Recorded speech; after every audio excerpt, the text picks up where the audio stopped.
Hello everyone. Today in the class we'll be discussing about the IPv4 addresses. In the last class we had discussed about the network layer services, and also we had gone through the datagram approach and a virtual circuit approach with respect to the connectionless and the connection oriented service. Now the IPv4 address, the identifier used in the IP layer, which is the Internet Protocol layer of the TCP/IP protocol, which is also said to be the network layer, to identify the connection of each device to the network is called the Internet address, or it is the IP address. So this is nothing but an identifier which is used in the IP layer of the TCP/IP to identify the connection of each device to the Internet. An IPv4 address is a 32-bit address which uniquely and universally defines the connection of a host or a router to the Internet. So these IP addresses tells about the address of the connection, not the host or the router. It is the address of the network connection. So it is a 32-bit address which should be remembered, which uniquely and universally defines the connection of the host to the Internet. So it contains the address of the connection, not the host or the router. The IP address is the address of the connection, as we have told. If the device is moved to the another network, the IP address may be changed. The IPv4 address are unique. Each address defines only one connection to the Internet. If two connections are there to the Internet via two networks, then there will be two IPv4 addresses. That is what is about IPv4 address. So these are universal and unique in the sense the addressing must be accepted by each and every host which wants to get connected to the Internet. That is must. So whichever host or a device or a router wants to get connected to the Internet, it must be accepted. That means addressing system must be accepted. That is the IPv4 addressing system. Let us see about the address space. The protocol like IPv4 that defines addresses has an address space. Address space tells about the total number of addresses used by the protocol. If, for example, the protocol uses B bits to define an address, the address space is 2 power B. It should be 2 power B because each bit can have two different values, zeros and 1. Thus, IPv4 uses 32-bit address, which means that the address space is 2 power 32. So the address space of the IPv4 has more than 4 billion spaces. If there were no restrictions, more than 4 billion devices could be connected to the Internet by using IPv4 address. But as such, there are restrictions. Next, we'll see about 3 different notations in the IPv4 addressing. 3 different notations to show an IPv4 address is, first one is the binary notation, second is the dotted decimal, and the third is the hexadecimal notation. You can see here for the same example, this is the binary representation, decimal representation of this is 128, second byte is 11, third byte is 3, and the fourth byte is 31, which is decimal with the dot in between. And the hexadecimal is 1 digit, is nothing but the 4 bits of the binary. So first bit is 8, then is 0, followed by in the second byte, first is 0, next is 11, which is B, next is 0, next is 3, next is 1, and everything is 1, that is F. So that is the hexadecimal notation. So in binary, IPv4 address is displayed as 32 bits, and to make this easier to read, it is written in decimal form with a dot separating the bytes, And in the hexadecimal, each digit is 4 bits, as I have told. This means that the 32-bit address will have 1, 2, 3, 4, 5, 6, 7, 8 hexadecimal digits, which you can see in the figure. Next let us see about the hierarchy in addressing.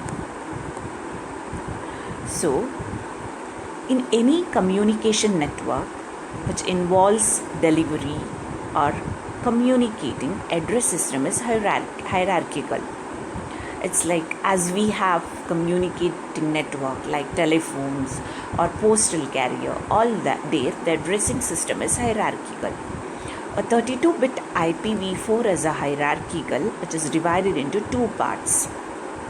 First part is the prefix, which defines the network, and the second part of the address is called suffix, which defines the node, or it defines the connection to the node, or it is the connection of device to the internet. So prefix length is always n bits and the suffix length is 32 minus n bits. So this is the hierarchy. The network identifier in the IPv4 was first designed as fixed length prefix. So this is in the class full addressing. Later, because of the reasons, the class full addressing became obsolete and classless was used. Classless uses variable length network prefix. In the class full addressing, when the internet started, an IPv4 address was designed with a fixed length prefix. But to accommodate both small and the large networks, 3 fixed length prefixes were defined instead of 1, with the value of the prefixes 8, 16, 24. The whole address space was divided into 5 classes A, B, C, D and E. And this scheme is referred as classful addressing. Although classful addressing belongs to the past, it helps us to understand classless addressing. So, classful addressing belongs to the past, but to understand classless addressing, we need to know about the classful addressing. So, let us see about the classful addressing. So, in classful addressing, we have class A, class B, class C, class D, class E. So this is the address space which has got altogether 2 power 32 address, that is more than 4 billion.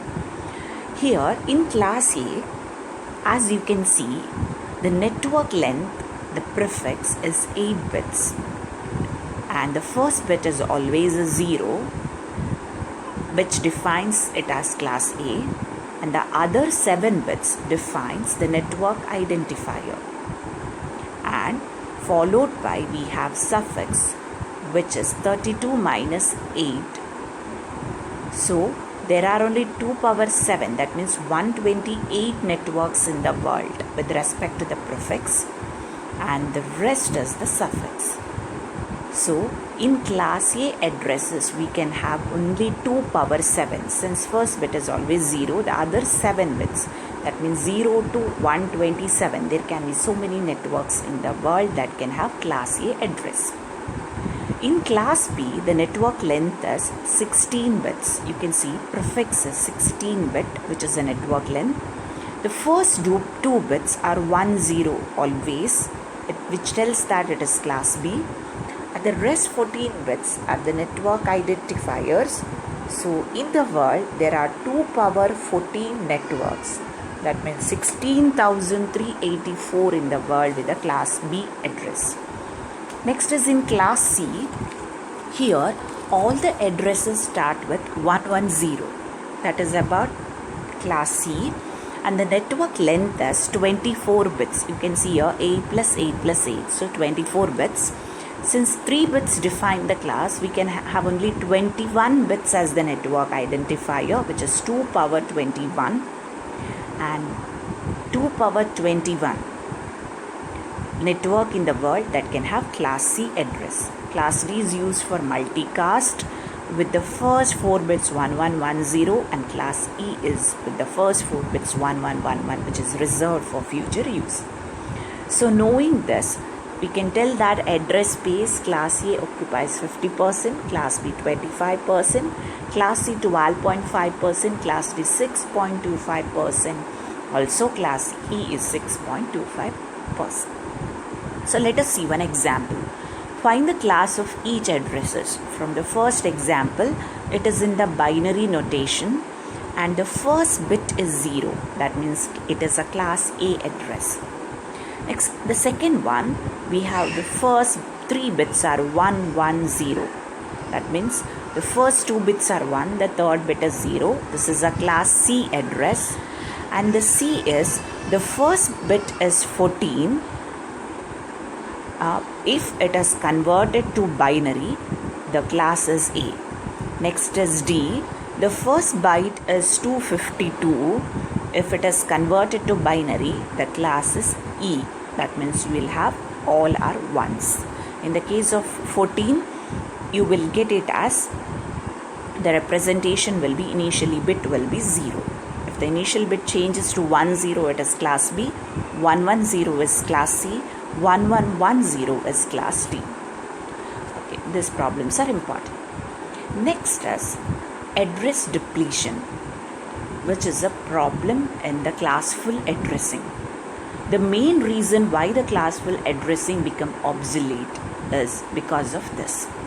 The internet faced with the problem of addresses being rapidly used up, resulting no more addresses available for organizations and the individuals that needed to be connected to the internet.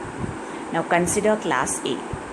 This can be assigned to only 128 organizations in the world, and that each organization needs to have a single network, and maybe only few organizations that are this much large. And most of the addresses in the class were wasted because all will not be so much large. So many connections are not necessary. In class B, which was designed for mid-size, but many addresses remain unused. In class C, the number of addresses was so small that most companies were not comfortable using the block in this address class. Next is class E were never used. To alleviate the address depletion, 2 strategies were proposed. One was subnetting, the other was supernetting. Subnetting is something like we'll be dividing the blocks into several subnets. Then organizations were still not happy about it, dividing large block, all that, giving unused addresses to the smaller organizations. So supernetting here, combining several into class C blocks, and here the routing the packets was difficult.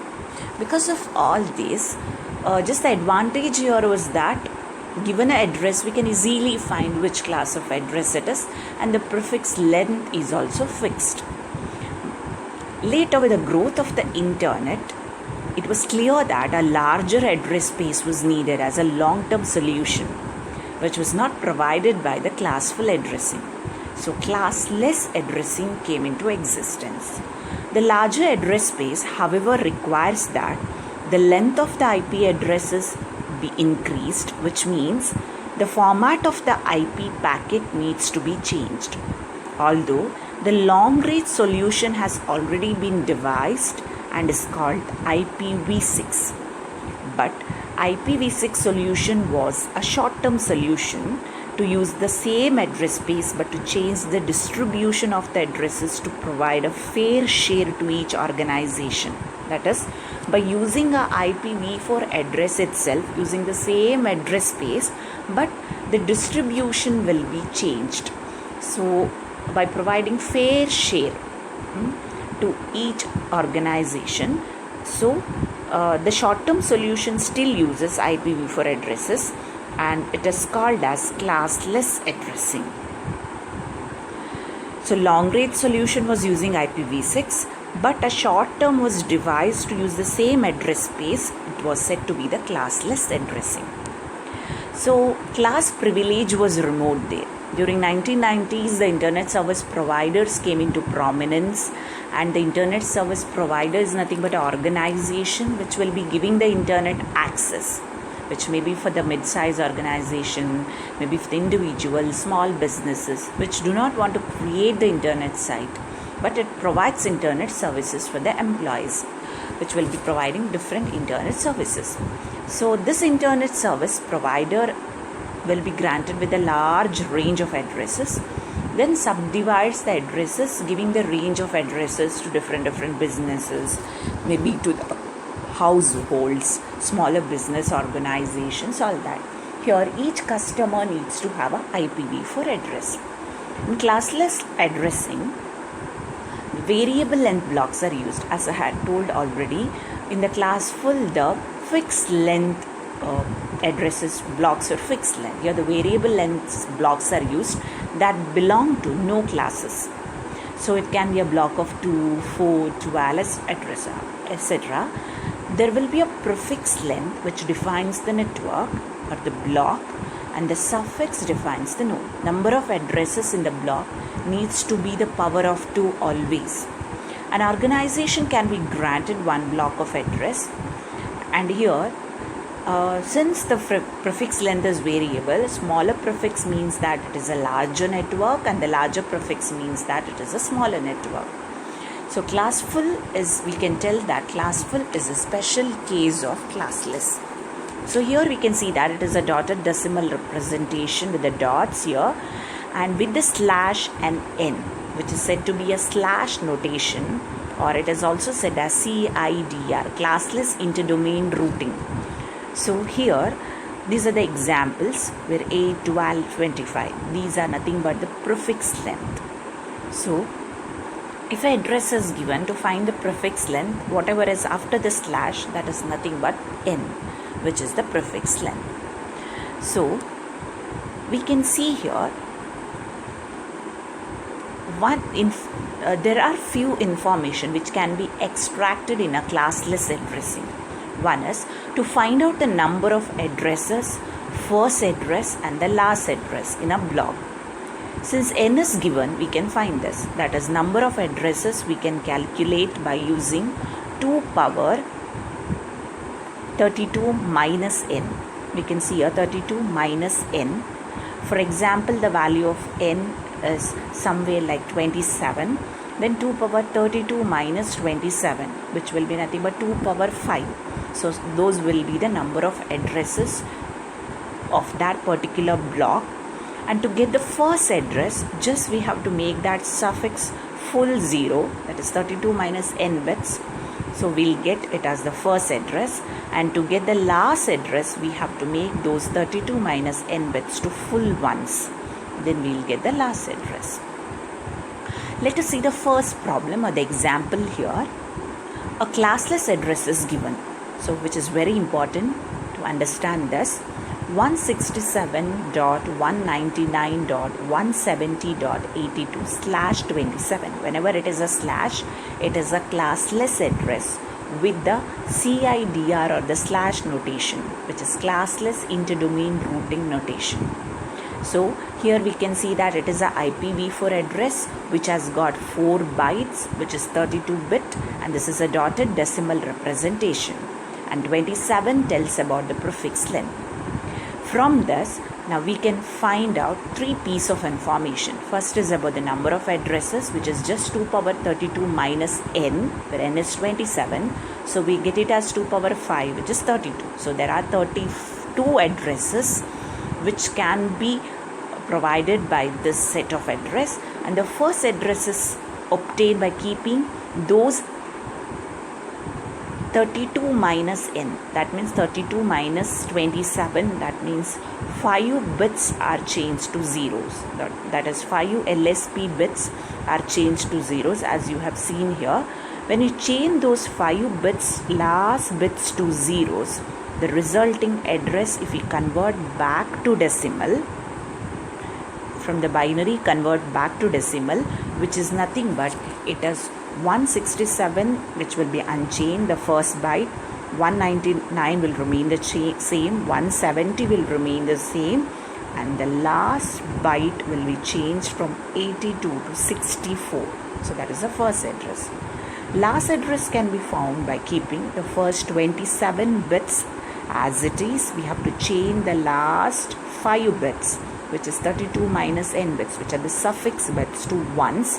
When we change those to ones, we will get it as the address last byte will be 95.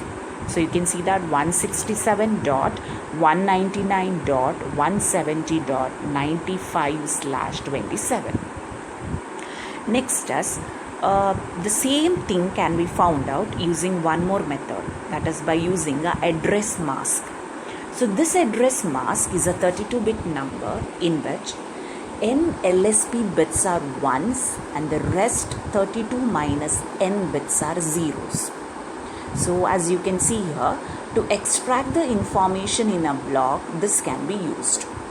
So here with the dotted decimal, if it is the address is 256.256.256.224 will be the mask.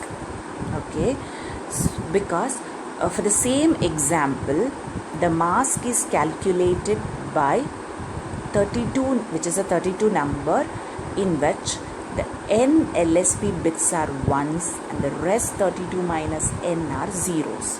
So all the MSB bits are made ones, only the last 32 minus n bits will be zeros.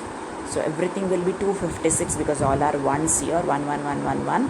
So full byte, if it is 1, it is 256, 256, 256. In the last byte, it is only 256, in which we have last 5 bits zeros, which means it is 224. So here, that is a mask. Now using this mask, we will be finding out the same information like number of addresses, first address, last address. We have to remember these expression. Number of addresses is given by NOT of mask, which is a logical operation, NOT of mask plus 1. So when we perform a NOT operation on that mask, all the ones will get converted to zeros and all the zeros gets converted to ones. So we will get it as only the last 5 bits will be ones, which will be 31 plus 1 is added. So 32 address, which was same as we had obtained 2 power 32 minus n, which is 2 power 5, which is 32. So the values are matching. Next is about the first address. First address is calculated by whichever address ANDed with the mask, we get the first address. So when we perform a AND operation, it is same like multiplication. If we have a 0, everything will become 0. So whichever address it is, if we AND with the mask, since mask has got only last 5 are zeros, last 5 bits, because 32 minus 27. So last 5 bits are zeros, only 5 bits will get, when we AND, 5 bits will get turned to zeros, rest will remain as it is, as that of the address. So the address was 167.199.170 will remain the same. Only the last 5 bits will be turned to zeros and we will have that address which is changed, first address, which will be obtained as 64. Okay. Here there is a mistake in the textbook. It should be 64, which is obtained first address, and also the last address obtained is 95, not 255, which is obtained by address OR with NOT of mask. So as a result of it, when we are performing the OR operation, it is NOT of mask. That means mask has got only 5 bits as zeros, NOT will have only 5 last bits will be ones. So when we are performing the OR operation, all the bits, n bits will remain as it is, and 32 minus n bits will be changed to ones, and as a result we will have it as 95, as you have seen here. 5 bits will be ones, as a result it will be 95. So by using the mask, it is any address ANDed with the mask. Since mask is last 5 bit zeros, you will get last 5 bit retain 0 as it is, rest will not be touched as it is done here, and the find out the last address, it is odd with not of mask. When we do not of mask, the last 5 bits will become 1, rest will not be touched. So that is about the last address. There is a mistake here, just go through that even in the textbook. Next is about the next example which you can see is with respect to the address cannot define the block the address belongs to in class list. For example, the address which is defined can belong to many blocks with respect to the prefix length.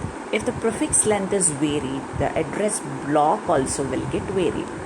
Once the network address is found, what happens here is that the function will be like, once the network address is found here in the routing process, the router consults the forwarding table to find out the corresponding interface, which was already seen in the earlier topics. So it looks at the forwarding table or a switching table or the routing table to find out the interface from which path the packet should be sent out.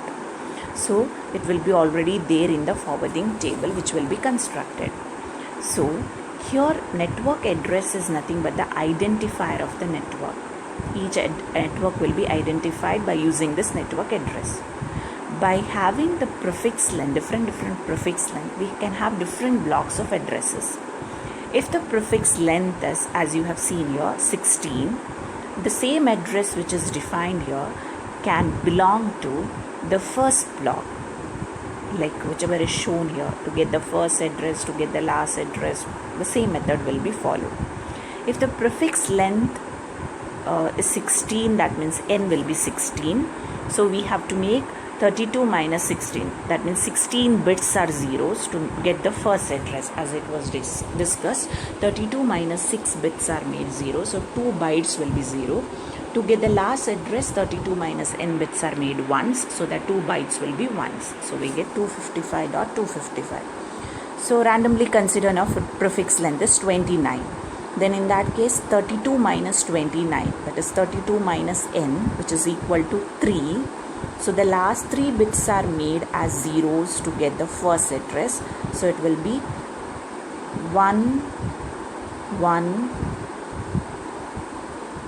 0 0 1 1 1 0 0 0, which is nothing but 56, which will be the first address.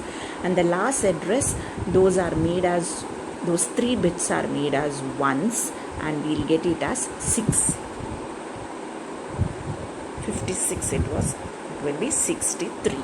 So that is about with respect to the prefix length. As the prefix length changes, we will have the block of addresses also gets changed, which you have seen in here also in the network address.